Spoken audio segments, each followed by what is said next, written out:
Hi, and welcome to Hear the Rare Voices of the DIPG Community. My name is Rachna Prasad. On today's episode, we have Amanda Haddock, the president of Dragon Master Foundation.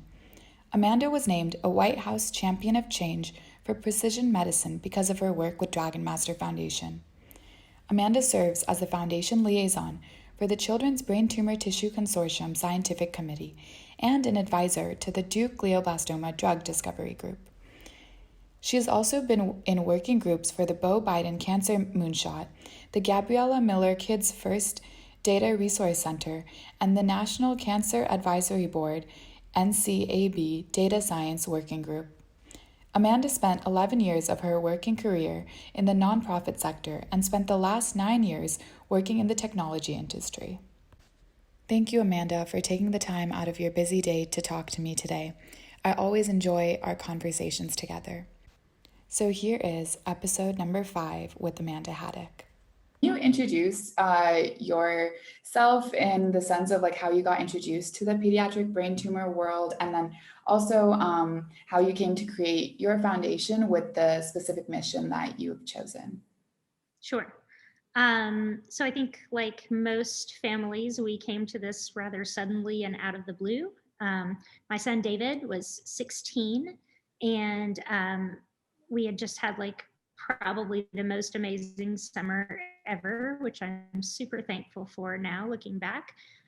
But he was, I think maybe 2 weeks before school was set to start, and he just started having hideously bad headaches, like worse than a migraine.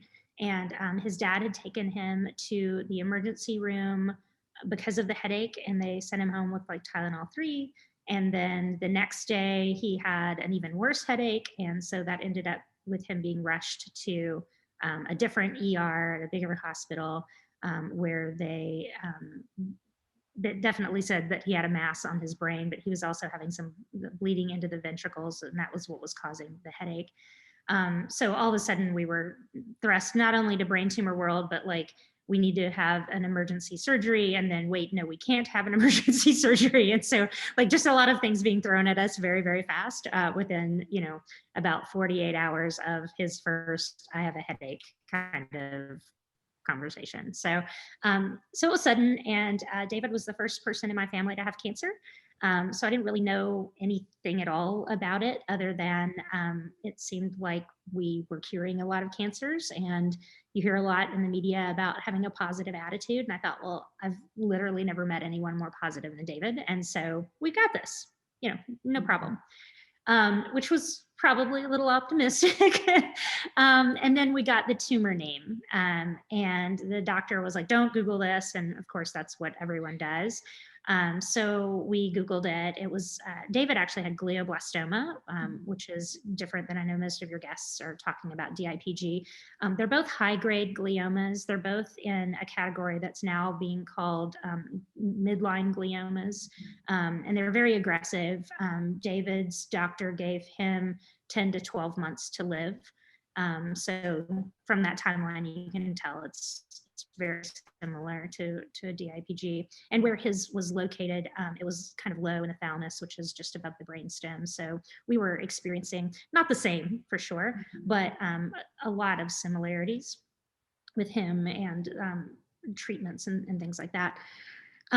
So we Googled that, and found out that Ted Kennedy had died from it the year before. So immediately it was, obvious that money and influence were not going to save my son, right? I definitely don't have more of those things than the Kennedys. So we thought, okay, so what's left? What's left is innovation, right? We've got to figure out who's doing the best research and who's on not the cutting edge, but the bleeding edge of research, so that we can help David. And we had a wonderful oncologist, Dr. Wong at Children's National in DC, who listened to us and to David, more actually to David than to us, which was good, because that made me know that we were doing what David's wishes were. And that helped because he was 16, right? So that's a different conversation than it would be with a 6-year-old or whatever. Right. But yeah, Dr. Wong listened to David and found out what was important to him, which I think is a really important part of the journey. People outside of cancer world sometimes think, well, you throw everything you've got at it or not.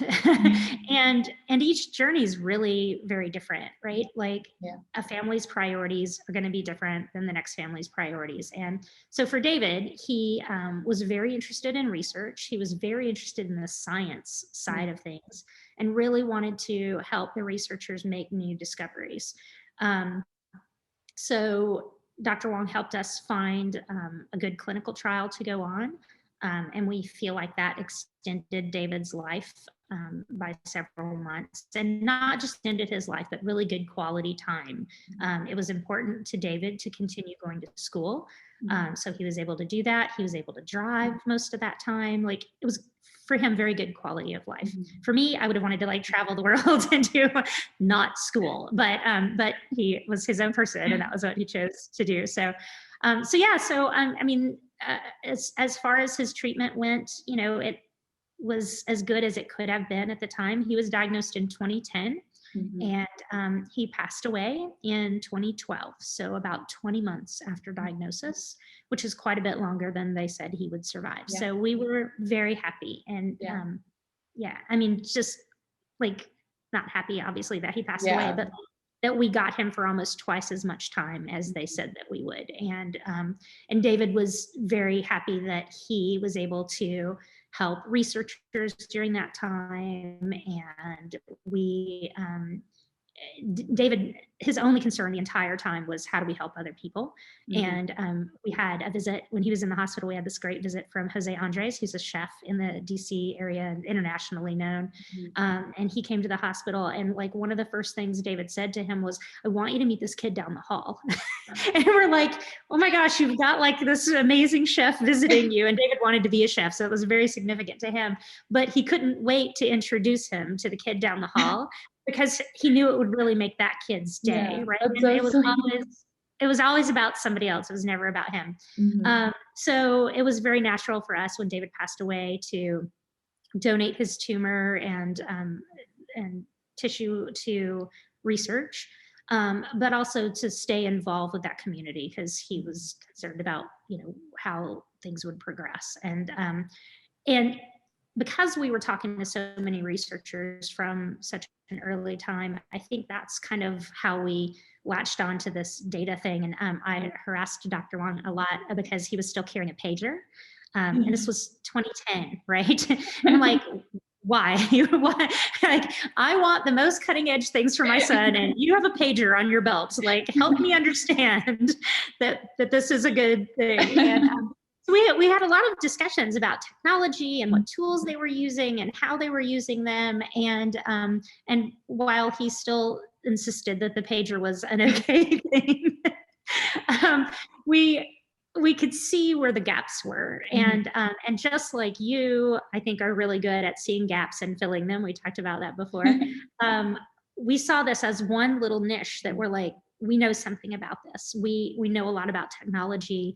We know a little bit about moving data around and storing data, and that's what they kept telling us that they needed.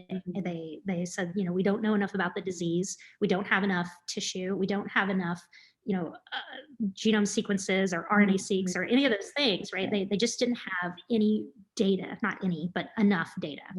And that was really driven home to us by Anna Barker, Dr. Barker, who had, at that point, she had left the NIH and she was at, I think, Arizona State. And she was giving a talk and kind of offhand was like, if we could compare 10,000 genomes, we could probably cure cancer. And I tell people all the time, I have no idea what she said after that. Like, my ears just started buzzing, and I was like, but we can do that. And I looked at Richard, my husband was sitting next to me, and I was like, can't we do that? We can do that. And he's like, yeah, so she left the stage and we like chased her. I'm sure she was like, what is going on? We ran out of the hallway and we're like, can we please talk to you? And she's like, sure. And so we started having this conversation with her around that comment in particular, what do you mean? Like, why can't we compare 10,000 genomes? And she's like, I don't think you understand. These are huge files, and where would we put them all, and how would people access them? And oh yeah, brain cancer's a rare cancer, and where do those even come from? And the quality of the data matters. And she's actually one of the first people that said, it's not just amassing that number, but not like there are already databases out there that say, oh, we've got 100 GBM samples or 30 DIPG samples, but when you get those samples, they're not good, or they're not even GBM or DIPG, they're something else entirely. And so you couldn't really trust and rely that data was going to be what you thought it was.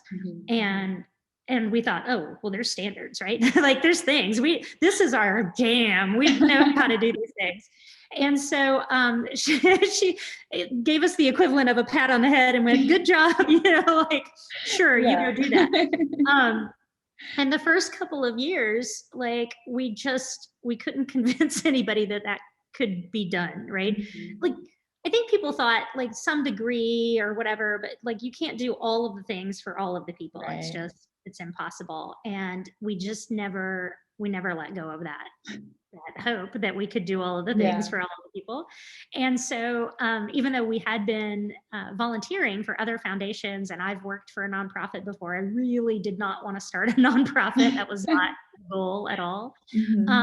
We couldn't get anybody to work on this piece of it the way we wanted to work on this piece of it. And so finally it was like, no, we're going to have to start a foundation, because like we know what we want to do. And everyone else was like, we'll do this little piece of it, or we'll do that little piece of it. And we're like, no, we've got to do it all. And so, so we started the foundation to do it all.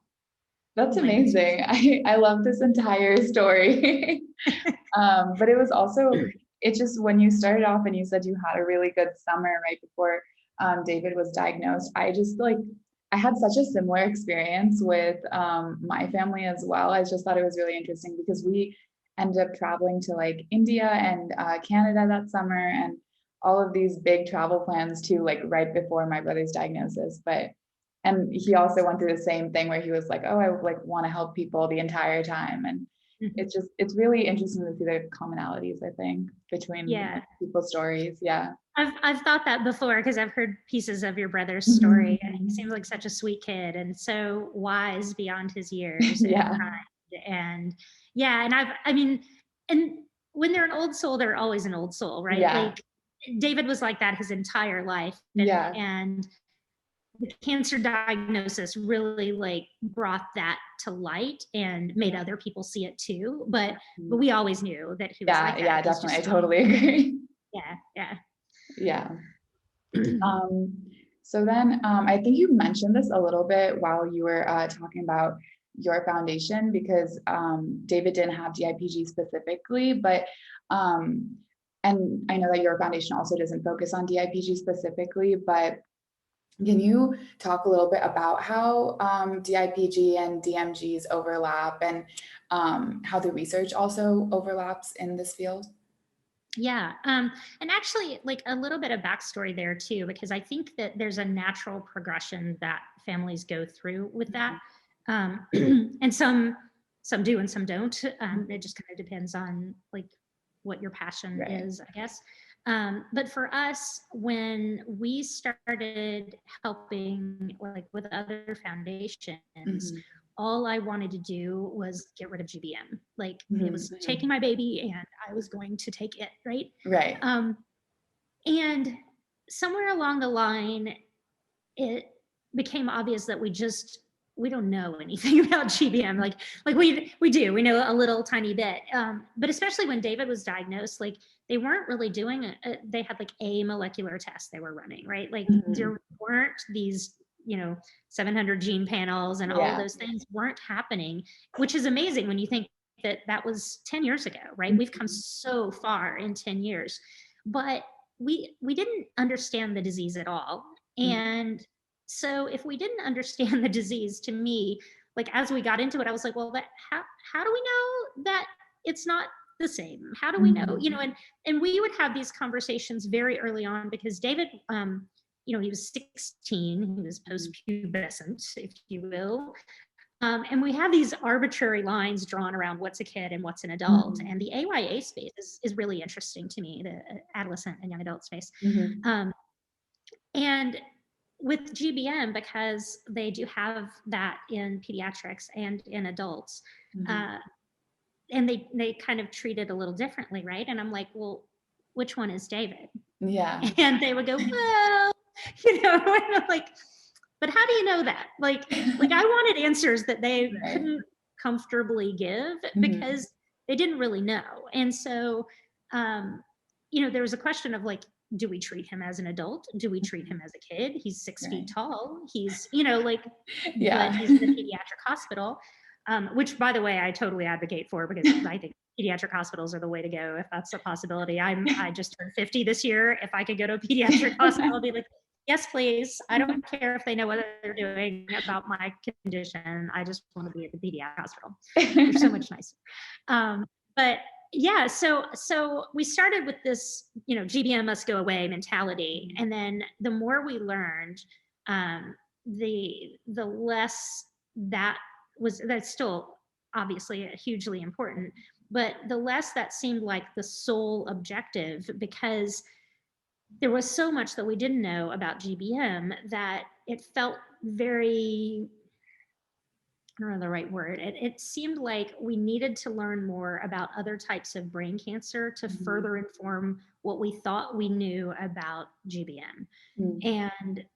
And true to that hunch, if you will, fast forward to now in 2020, and they're grouping tumors that they used to deal with very singularly in silos. They're grouping them together. And it's not because like magically those tumors have morphed into something else. Like they've been more aligned than we thought. And we used to just go, oh, well, it's in this part of the brain. It occurred from these kinds of cells. So this is what it is. And now that we're able to look at things more on that molecular level, we're seeing, those things are true. But the driving mutation, what we think is the driving mutation, is also a driving mutation in this other brain cancer, or maybe a breast cancer, or another disease entirely. And so by looking at things in those silos, we're missing connections that we could be making. And maybe someone's already tested a drug in a different type of cancer that we could quickly repurpose and bring to the clinic for a brain cancer. And I don't want to miss on that, right? Like I want everything for these kids as fast as we can get it. So to me, being able to see as much data, disparate data, that's the most important thing, because we don't know where the next lead is going to come from. And we've not been making very much progress over the last few years. I mean, the last 10 years, we've made a lot of progress, but I think it's because of the data, because we've got better information. We've got more information than we've ever had before. And it makes a huge difference for these kids. Yeah, definitely. I think this is actually the perfect segue into, I know you're really passionate about talking about biopsies and how they also provide a lot of data. And I think the more I'm in the lab, working with these researchers, the more I realize that too, how much of the data that we work with is from biopsies. So could you just talk about, I guess, from your perspective, why you think they're really important and why they should be seriously considered? Yeah, so I think the starting point for that is actually, why did they not do biopsies, right? Because decades ago, they did do biopsies on these kids, and they would get this tissue, and it didn't really change the course of treatment. They didn't know any, okay, okay, now we know what it looks like, right? But they treated them all exactly the same, regardless of whether or not they had a biopsy, because the biopsy tissue didn't inform anything for the clinical care. And so they decided, I think probably wisely at the time, that it wasn't worth the risk for these children to have a surgery, any surgery, right? It's not changing anything. And maybe it was helping research a little bit, but not enough that it was translating for care. And so they decided that their risk outweighed the benefit. and stopped doing biopsies on kids with brainstem gliomas. And so fast forward, now we've got these molecular tests and we're doing them on other types of, because the norm for other types of brain cancer is to do not just a biopsy, but a resection and get all this tissue, right? And so they're starting to see things that they can do in the clinic based on the information from those biopsies and those resections. And so it made them start analyzing, well, should we be doing this for kids with DIPG? And I think that the experts, I mean, I've heard experts in the field say, yes, that they think that this does outweigh the risk. You know, there's still definitely some risk anytime you have any surgery, and then also a brain surgery, and then also a surgery that's, you know, in that area. But most kids tolerate it fairly well, and it can dramatically change the course of treatment that they go on. And I really believe that we're at a point where, and this is just my opinion, right? I am not a doctor, I'm just a mom, but I believe we're at a point where we're starting to see that trajectory change for kids. And that, like, I never give up hope that whatever kid is in front of me is the kid that we're going to save. Right. Like, and I feel like science is just like, we're almost there, just so close. And I know I'm an optimist, and I know that, you know, maybe I feel like that more than other people, but I also see the science, and I see what these doctors are working on, and I know how hard they're pushing. And I think that everything is starting to align where it can make a difference. And so I feel like it's information that a family needs to have to be able to make the right care decisions for their child. It's not always possible. Like, you know, like even now there's still times where it's just not safe, but I would urge everyone to get a second opinion on whether or not it's safe, because especially if you're at a hospital that is not like one of the leading brain cancer institutions, I mean, I've had patients very recently that were told, oh, we don't do that, it's too risky. And, you know, those were at UCSF, right? You probably won't hear that message at a larger brain cancer center that, you know, they'll explain the risks to you, but it won't be you know, we don't do that because it's being done. No, I definitely think it's like good for people to know it's definitely an option. I think it's like, obviously you want to know everything that you could possibly do for your kid, but I definitely think that hopefully, and I do think it's being more useful in lab and also translationally in the clinic too, or at least from my perspective, from what I see. Well, you're in the lab, so you would know. And then I just to wrap things up, I also wanted to maybe talk about what kind of research you're excited about. I know that there's a lot probably, but I don't know, something you're excited about in the future of DMG research. There is a lot, so that's a really tough question, right? And there's a lot because I have a very privileged position where I get to talk to researchers a lot and really hear what's going on. I think it all goes back to data, though. Really, like one of the big projects that we're involved with is the Children's Brain Tumor Network, and Dragon Master Foundation has been involved with them for like 7 years now, I think. So not quite since their inception, but pretty close. And the thing that I see from when we started working with those researchers back in like 2013, 2014 to now is they are developing systems not only to use the data, but to collaborate with each other and work together. They're developing working groups around different tumor types.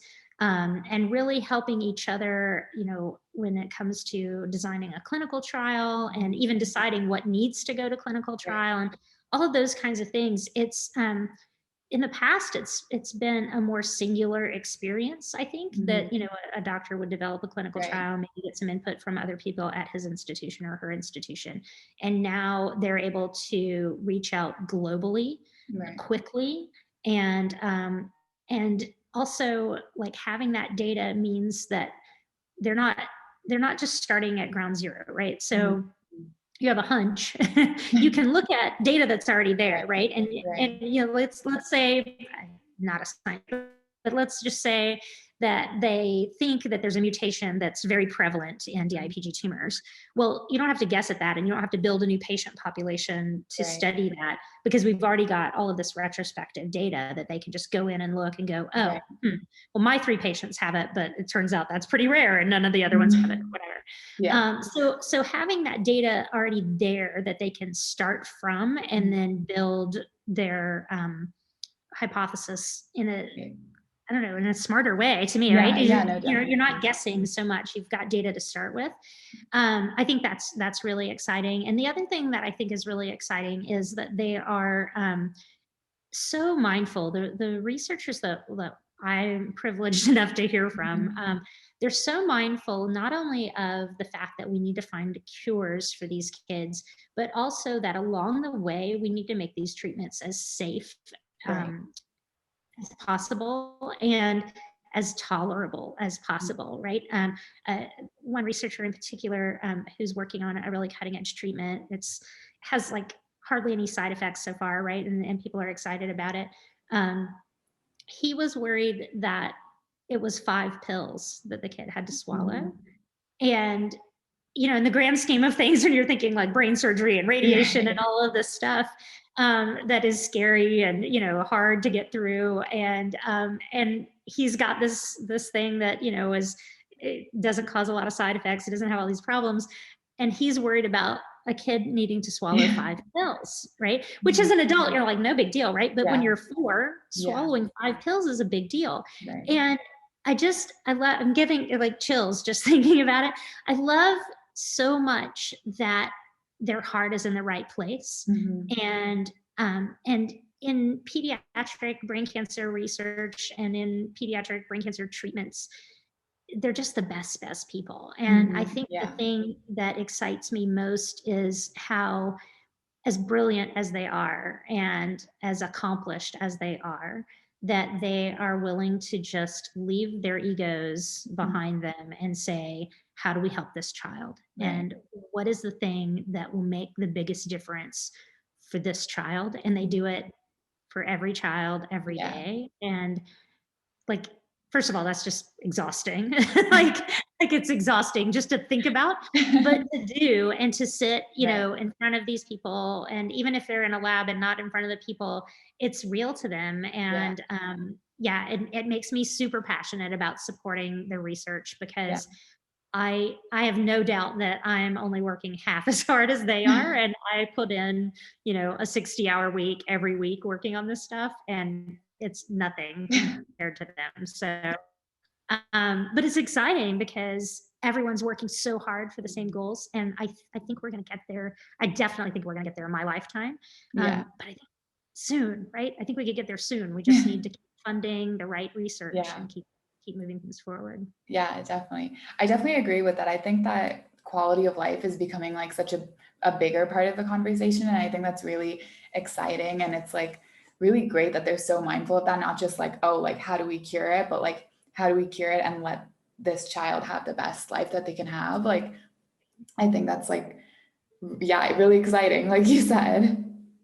Well, I mean, because we've been seeing that for years, right? Like with childhood cancer rates decreasing, because they've had, like, leukemia was the number one cause of death for kids with cancer, and it is no longer. Now it's brain cancer, right? But the reason is we had, big groups that invested a lot of money, and they had a lot of data around how, that they could study around how these cancers develop and all of that stuff. But even with that, they were curing kids, but they would go on to have like all of these side effects, right? And that's the next thing you've got to worry about, is like, yes, I would definitely rather have my son here and alive with some side effects than not. But also, I would rather just have a healthy, happy son, right? So that's the end game. It's not just how do we keep them alive. It's how do we give them the quality of life that they would have had if cancer had never entered their world. Yeah, definitely. Thank you so much for sharing all of this. I feel like I learned so much. I really enjoyed talking to you. Yeah, I always enjoy talking to you too. It's fun to talk to people that are as passionate Yeah, about definitely. research and finding cures. So thank you for having me on. I really appreciate it, and I can't wait to see who all your other guests are going to be. Thank you. Thank you so much, Amanda, once again, for taking the time out of your day to be on Hear the Rare. You can find Amanda's information on our website at heartherare.com. If you have any questions for Amanda, please let us know and we can forward them to her and get your questions answered. As always, please like and subscribe to our podcast and also our Instagram and Facebook pages. Also, you can check out our older podcast at heartherare.com. And finally, for today's gratitude, I would just like to say thank you to all the people out there, just like Amanda, who are so enthusiastic about the work they do and are huge pioneers in this area. The progress that we have made is in such a large part due to your hard work. So thank you so, so much. That's it for this episode, and we will see you next time on Hear the Rare.